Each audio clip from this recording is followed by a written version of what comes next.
Hola y bienvenidos. En esta lección vamos a ver lo que es un algoritmo.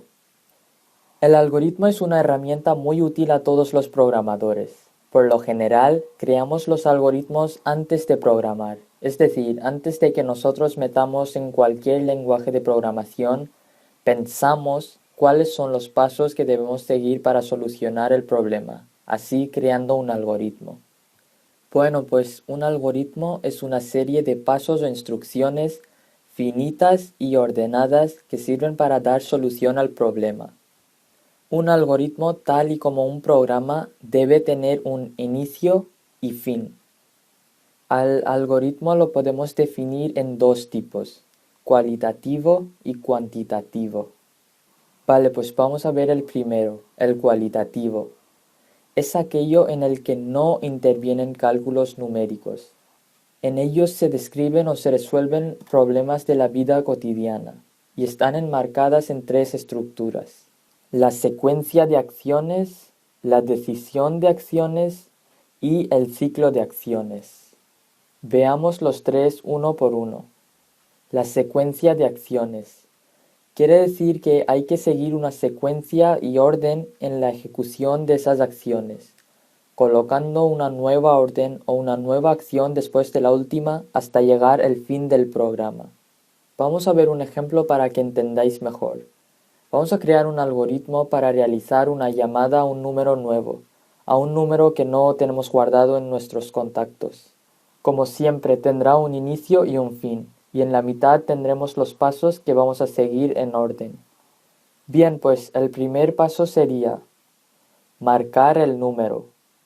Después, presionar el botón de llamada. Luego, hablar, terminar la llamada y guardar el número en la lista de contactos. Fin del programa. Como veis, hemos seguido una secuencia, unos pasos en una orden en la ejecución de unas acciones. En este caso, llamar a un número nuevo. Y como veis, hemos colocado una nueva orden o una nueva acción después de la última hasta llegar al fin. Bien, pues este sería un ejemplo de un algoritmo simple. Veamos ahora la decisión de acciones. Aquí tendremos que decidir cuál es el camino lógico a seguir. Y para expresar esas decisiones usaremos unas condiciones. Veamos el siguiente ejemplo. Iniciamos el programa o la primera condición es si, en inglés if. Luego ponemos nuestra condición, entonces, condición, si no, o en inglés else, condición. Vamos a ver el mismo ejemplo que hemos visto antes, pero aplicando esas condiciones. Bien, pues como siempre el programa tendrá un inicio y un fin. Primero marcaríamos el número. Si se escuchan varios tonos o el número está ocupado, entonces colgar. Bien, aquí hemos usado una condición. Si se escuchan varios tonos, entonces colgamos la llamada. Sigamos. Si no, hablar, terminar la llamada, guardar el número, fin del programa. Como veis, aquí hemos usado esta condición, en la que si el número está ocupado, no seguimos los demás pasos y colgamos la llamada. Bien, en programación, cuando estamos programando en cualquier lenguaje, las palabras o esas condiciones las usamos en inglés, que es if y else. Por eso aprendéroslo de memoria.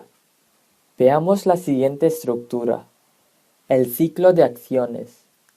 Son estructuras que nos permiten repetir las acciones X veces. Y los expresamos con las palabras como mientras hasta, do while. Repetir hasta, repeat while. Veamos ahora el mismo ejemplo pero con estas condiciones.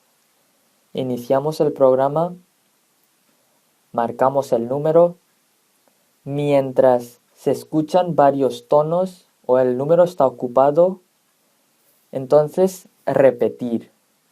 Vale, aquí lo que estamos haciendo es, cuando llamamos y el número está ocupado, repetimos, es decir, Desde aquí el programa volvería al paso 1 y marcaría otra vez el número.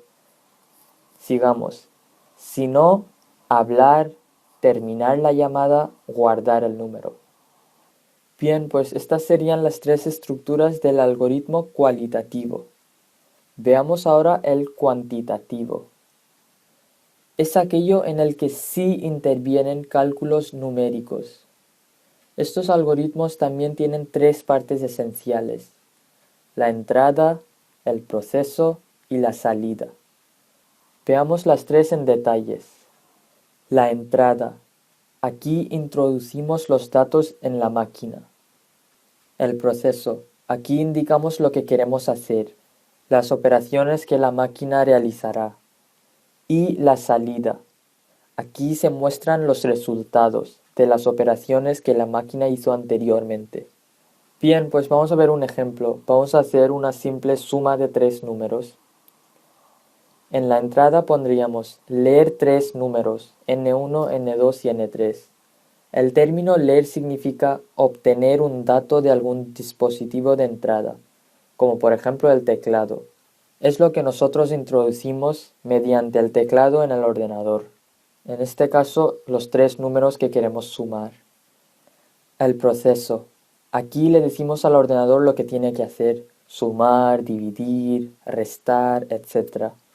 En este caso, entonces, aquí le diremos al ordenador, le indicaremos lo que tiene que hacer: sumar tres números, n1 más n2 más n3. Y aquí es donde el ordenador realizará las operaciones. Y por último, la salida es cuando el ordenador, al ya haber realizado las operaciones, nos muestra el resultado. Entonces aquí, en este ejemplo, nos mostrará el resultado de la suma de los tres números. Bien, pues si recordáis, el ejemplo que vimos de variables en Java era un ejemplo de algoritmo cuantitativo, ya que eran operaciones matemáticas donde introducimos unos valores iniciales y el programa resolvió esas operaciones del modo jerárquico y al acabar nos mostró resultados. Vale, pues os voy a hacer un resumen rapidito. Al algoritmo lo podemos dividir en dos tipos: el cualitativo y el cuantitativo. El cualitativo es en el que no intervienen cálculos numéricos y el cuantitativo es en el que sí intervienen cálculos numéricos. Los dos tipos están divididos en tres estructuras. Las estructuras del cualitativo son la secuencia, la decisión y el ciclo de acciones. Y las del cuantitativo son la entrada, el proceso y la salida. Bien, pues aquí acabamos esta lección y en la siguiente lección vamos a ver el pseudocódigo y el diagrama de flujos. Y después haremos una práctica de todo.